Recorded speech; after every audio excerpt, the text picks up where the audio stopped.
A declaração antecipada de vontade de pessoa capaz se consubstanciar instruções e vontades a respeito do corpo ou da sua personalidade. Aqui a banca falava das DAVs, né, diretivas antecipadas de vontade, ou, como alguns tratam na doutrina erroneamente, como testamento vital.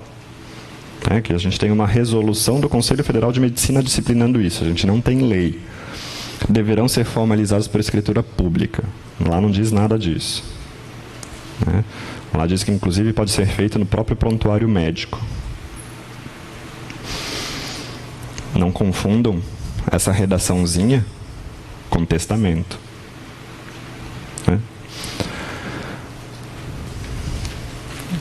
Isabela é casada com João e outorga procuração para que seus pais a transfiram o imóvel em doação. O pai e a mãe de Isabela e a pessoa nomeada procuradora comparecem ao cartório de notas de Teófilo Otoni, em Minas Gerais, pretendendo lavrar uma escritura pública por meio da qual os pais doariam um imóvel à filha Isabela.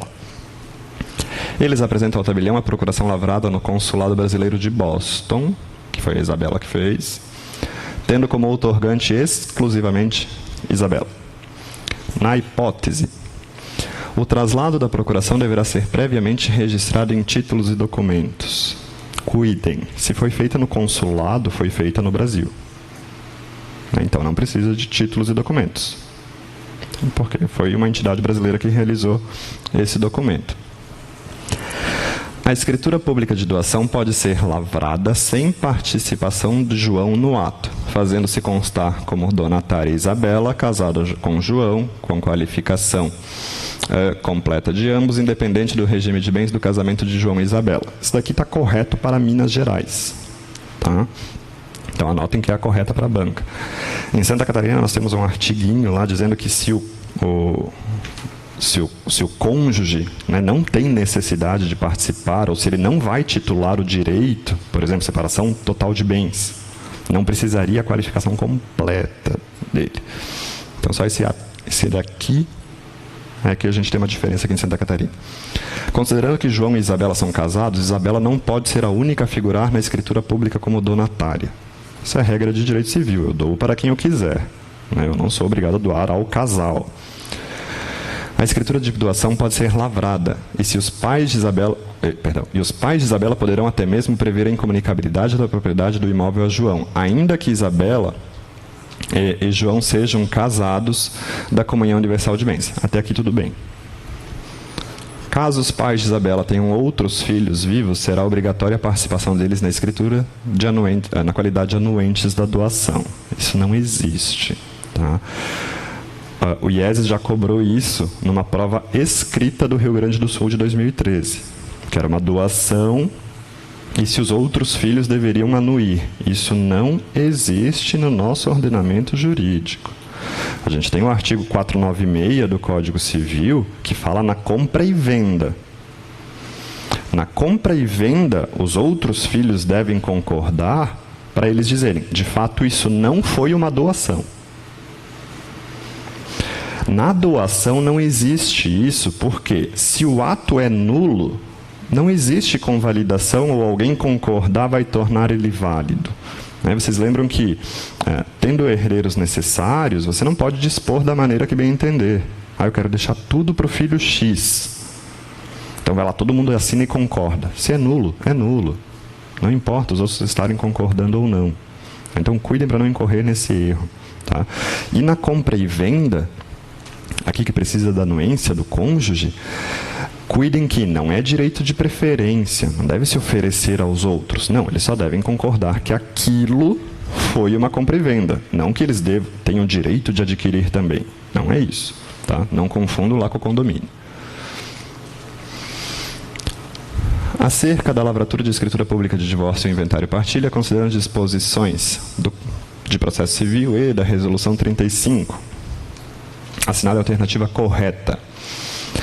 A gratuidade prevista em lei para a escritura de divórcio não pode ser aplicada quando as partes comparecerem assistidas por advogado. Isso está contrariando a resolução 35.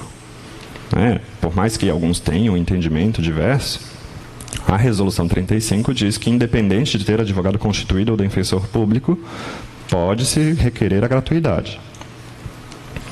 Muitos questionaram que com o novo CPC teria se revogado o CPC de 73, alterado pela 11441, e não teríamos mais em âmbito federal nenhuma lei falando dessa isenção. Tá? Muitos estados alegaram isso.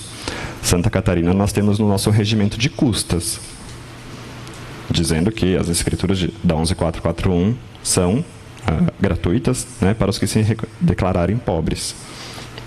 Que eu acho, inclusive, o mais correto, em âmbito estadual, ter essa isenção, do que essa isenção em lei federal de taxas estaduais.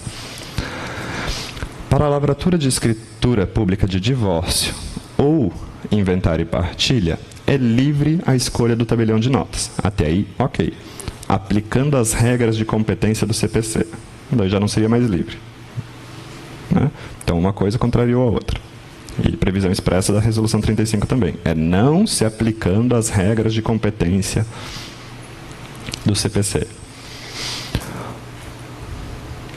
Companheiro que tenha direito à sucessão será parte na escritura pública de inventário e partilha, sendo suficiente para reconhecimento da união estável com o autor da herança, portanto, dispensável a ação judicial para tanto, o consenso desse reconhecimento por todos os demais herdeiros. Correto. Eles só deram uma modificada aqui entre parênteses que não estava na Resolução 35, mas não alterou o teor da alternativa correta. As escrituras públicas de inventário e partilha, separação e divórcios consensuais, apenas quando homologadas judicialmente, acho que isso daqui já caiu em 426 e 292 mil provas, né? Que é independente de homologação judicial, são títulos hábeis para o registro civil, registro de imóveis e tudo mais, onde você for. Então, essa partezinha aqui está errada. Acho que está acabando. Ups.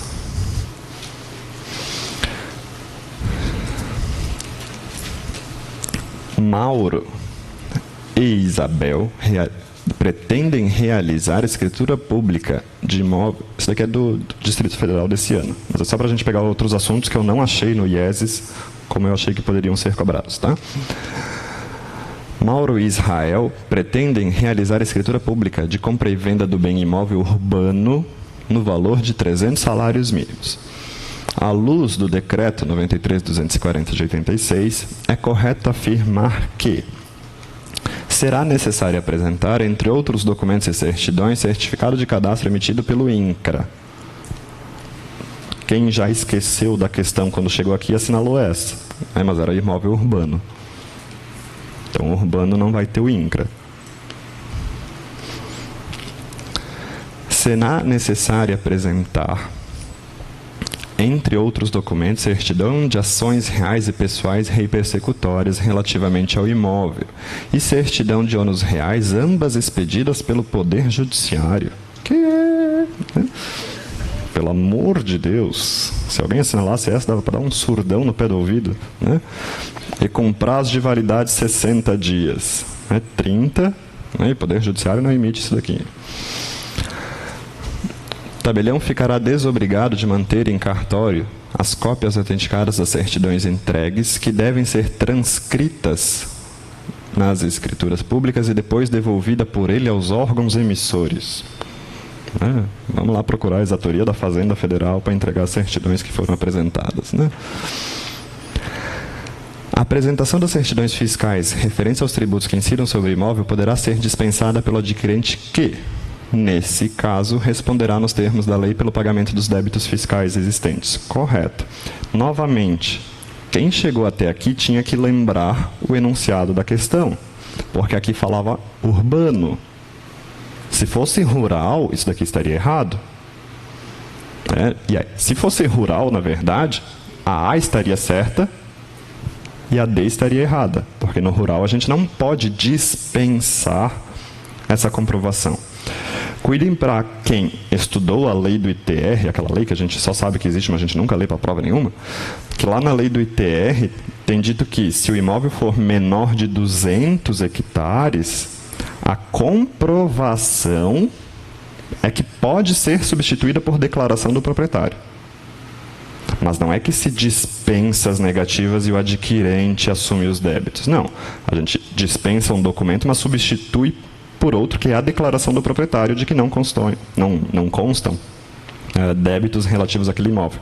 Então, no imóvel rural, cuidem, né, que são 3 situações. Ou você apresenta o comprovante de pagamento dos últimos 5 anos, né, ou a negativa federal, expedida lá para o site da Receita, dizendo que está tudo certo, ou, se for menos de 200 hectares, na prática ninguém faz isso, mas está lá na teoria, então é bonitinho.